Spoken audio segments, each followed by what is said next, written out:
প্রতিদিন দোয়াটি একবার পাঠ করবেন, ওই দিন আপনি ইচ্ছা করলেও কোনো পাপ করতে পারবেন না। এই দোয়াটি নবীজি আমাদেরকে শিখিয়েছেন। সহিহ হাদিসের মধ্যে এই দোয়াটি আসছে। নবীজি বলছে, শয়তান তোমাদের প্রকাশ্য শত্রু। শয়তান তোমাদেরকে যে কোনো ভাবে ধোঁকা দিয়ে বোকা বানিয়ে সে তোমাদেরকে জাহান্নামে নিয়ে যাবে। এটা আল্লাহর সাথে শয়তান চ্যালেঞ্জ করে দুনিয়াতে আসছে। অতএব তোমরা শয়তান থেকে সবসময় আল্লাহ পাকের কাছে পানাহ চাইবে।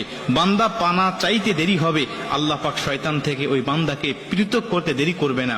কারণ আল্লাহ পাকও চান এই বান্দাগুলো জান্নাতে যাক, শয়তান যেন আমার বান্দাকে ধোঁকা দিয়ে বোকা বানাইতে না পারে।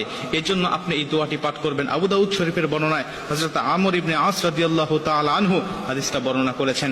তিনি বলছেন, নবীজি আমাদেরকে এই দোয়াটি শিখিয়েছেন আর বলেছেন, তোমরা এই দোয়াটি প্রত্যেকটা দিন যদি একবার করেও পাঠ করতে পারো, তাহলে আল্লাহ পাক ওই দিনের জন্য, ওই দিন এবং ওই রাত 24 ঘন্টার জন্য আল্লাহ তোমাদেরকে শয়তান থেকে পৃথক করে দিবে।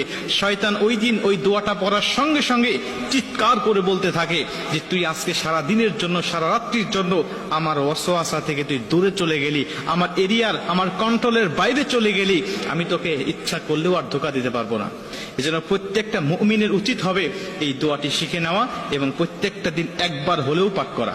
আল্লাহ রাসূল সাল্লাল্লাহু আলাইহি ওয়াসাল্লাম দোয়াটি বলছেন, আউযু বিল্লাহিল আযীম ওয়া বিওয়াজহিহিল কারীম ওয়া সুলতানিহিল কাদীম মিনাশ শাইতানির রাজীম।